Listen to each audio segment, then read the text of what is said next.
Good morning, traders and investors. My name is Roger Scott, and I'm the senior strategist for WealthPress. Today is Monday. It's March 14th. I can't believe that March is almost halfway over, and I can't believe that winter is almost over. I mean, we had the time change last night, or the time Saturday night. Anyway, between Saturday night and Sunday night. But the bottom line is, looks like spring is here. So on that note, as you guys can see here, the S&P, huge fragmentation today, very, very huge. You have the NASDAQ down 50 points. You have the Dow up 200 points. And remember, you have a lot of the NASDAQ stocks in the Dow. So that's kind of splitting the S&P in the middle, if you will. It's up about 10 points. Overall, the market is mixed. That would be the best way to put it right now. We've got a lot of things to talk about, a lot of threats, a lot of opportunities this week. Let's get into it right now. Now, the first thing we got to pay attention to is tomorrow's PPI numbers. That's the Producer's Price Index. Last week, we had the Consumer's Price Index. This will give us a good understanding of how inflationary pressure is hitting the producer instead of the consumer. So it takes it one step further. It's kind of like a business to business versus business to consumer type of a report. This will give us an understanding of how inflation is pressuring prices and how much of an impact it's having on the economy. Then we have a really, really important report. That's retail sales. That's going to tell us how consumers are reacting in light of the inflation and in light of the supply chain issues and in light of the fact that COVID's starting back up in China and the fact that there's a war, a potential world war. So it's going to be really interesting to see how retail sales have been impacting the market. Then we've got FOMC, one of the two biggest reports of the quarter, FOMC and GDP. The Fed will more than likely start raising rates. And then on Thursday, we've got housing starts, industrial production, and manufacturing. So a lot of data this week, starting off with the PPI tomorrow and FOMC tomorrow and retail sales. The retail sales should set the tone tomorrow for the day. But again, everything is being driven right now. The biggest factors right now is the war between Ukraine and Russia. I mean, COVID is big, but the war between Ukraine and Russia is what's driving this market. But again, let's talk about global economy and let's see where we stand. Hong Kong Hang Seng Index sank 5% after neighborhood city of Shenzhen was ordered to shut down to combat China's worst COVID outbreak in 2 years. Just when we thought we were past this COVID monkey business, right? The spreading virus outbreaks in China are compounding worries over supply chain disruptions, both from the pandemic and from the war. It's a double whammy. It's a vital manufacturing and technology hub, 17.5 million people. It's a big place.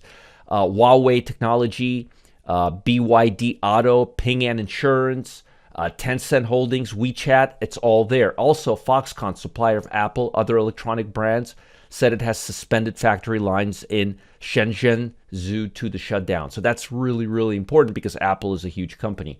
The Ukrainian crisis and central banks' efforts to fight inflation remain the focus for most markets. That's really it. COVID, honestly, and I'm not trying to be insensitive. I know it's a big deal in China, but the rest of the world is not really freaking out about COVID right now. They're freaking out about inflation and the war in Ukraine and what impact that war will have. The U.S.-Russian military forces were keeping up their campaign to capture Russia's capital as residents of other besieged cities held out hope that renewed diplomatic talks might open up way for more civilians to evacuate or emergency supplies to reach them. A fourth round of talks was expected today between Ukraine and Russia officials to discuss getting food, water, medicine, other desperately needed supplies to cities and towns under fire. Ukrainian presidential aide Mikhail Podolko said, world markets have been rocketed by dramatic reversals, as investors struggle to guess how Russia's invasion of Ukraine will affect oil prices, wheat prices, and other commodities in that region. And it's craziness right now. And it's raising the risk the U.S. economy may struggle under toxic combination of higher inflation, China, COVID, and this war. And again, the inflation is the Fed is expected to raise rates at its meeting this week as it and other central banks act to stamp out the high inflation. And energy prices are actually down $5. Let's talk a little bit about market internals. Put to call ratio, folks, is still grossly inflated. Ever since the beginning of this year, we have been near the 1 level. We just bypassed 1 again. We're at 101.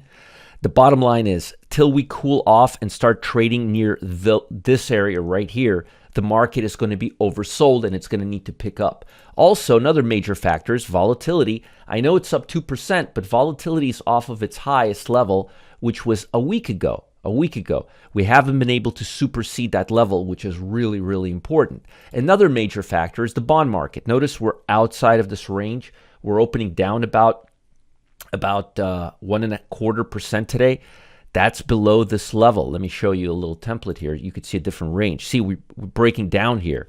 And the fact that we're breaking down with so much turmoil in the market is a very significant fact that the markets are more concerned with inflation. At least the bond market's more concerned with inflation than they are of war.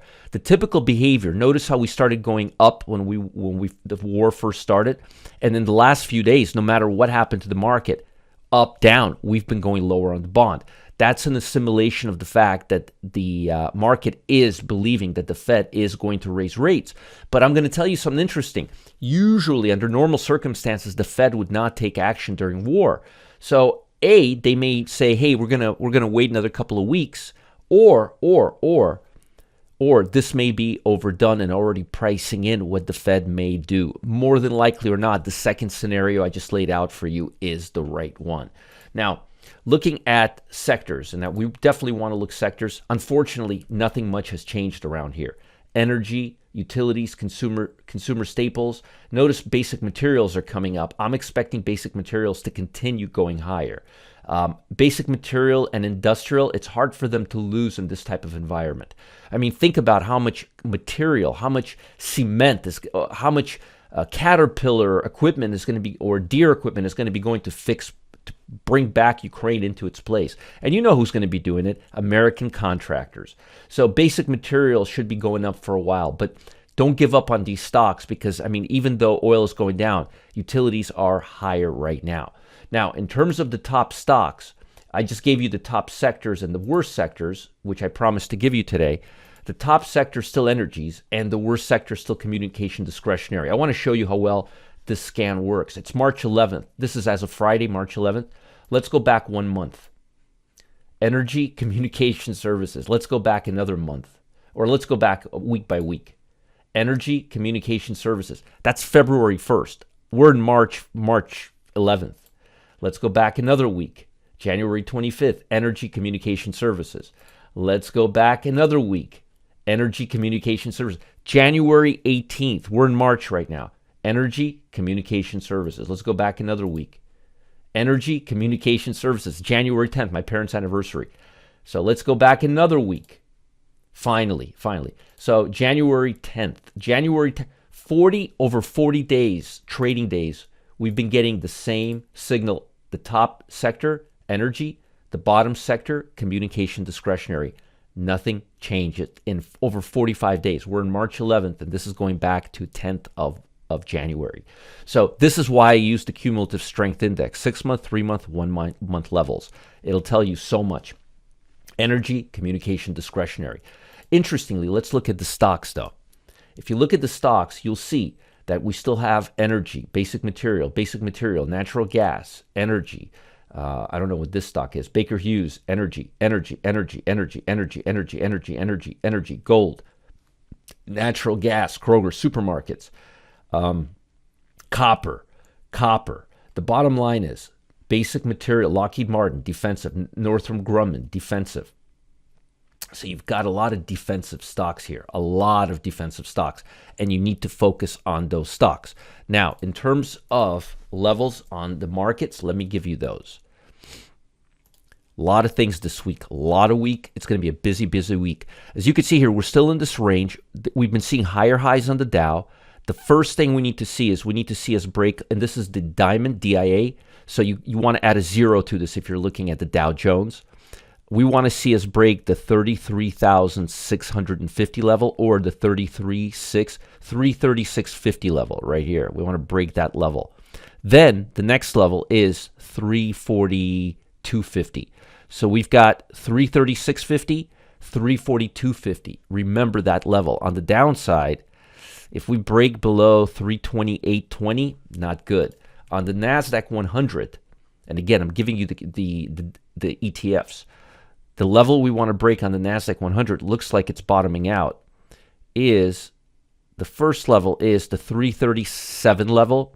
The second level is the 351 level, and then the 370 level. But we need to break all that. And again, it looks like we're bottoming out or making a third bottom on the NASDAQ. That's what I'm looking at today. On the SPY, let me give you that level on the SPY. The first level we want to break above is the 430 level. Then we want to break the 442 level. And if we can break the 449 level, we're home free. But there's a couple of levels here. So again, 430 level, 441.50, 442 level, and then we're at the 200-day moving average. On the bottom side, the level on the Dow is 414.65. If we break that level, we're going a little bit lower.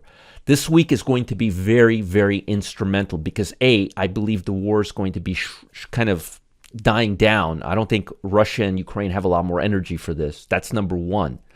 And number two, I believe the Fed data is going to start coming back in and making a difference in price because volatility is pricing in most of this war already. The fact that volatility hasn't been able to go above the 11th level, the fact that put-to-call ratio is still inflated, the fact that the bond market is saying you-know-what to higher prices and is going down is telling us that the Fed is going to raise rates, or most of it is already priced into this market. And again, energy, the strongest sector. Communication is the weakest sector. Now, before I let you go, I've got something really important for you. Even if investors could figure out how to trade today's insanely volatile markets, there would still be many disadvantages to deal with. That's because Main Street investors are fighting. Folks, you guys are fighting an uphill battle against Wall Street's algorithmic machines. Thanks to me, now everyone has the opportunity to make the same lightning fast profits as the pros on Wall Street. I'm so excited about this. I've developed my own trading algorithm, and I'm going live at 1 p.m. Eastern Time today. That's 1 p.m. Eastern Time today to show everyone how it works. Click the link below to register for this event and find out how to make a more structured, planned approach to trading and leave your emotions out. Your emotions are your biggest enemy. I've been saying that since day one. Leave your emotions out of the trading. They have no business there. Follow the link below. If you're watching on YouTube, you could find this link in the Wealth Press YouTube channel under the description. I'll see you guys soon, and send me some feedback. Support at marketgeeks.com. I want to hear from you. Bye, guys. Have a great, great day. Don't miss out today, Monday, the 14th at 1 p.m. Eastern Time. It's happening live. Bye, guys.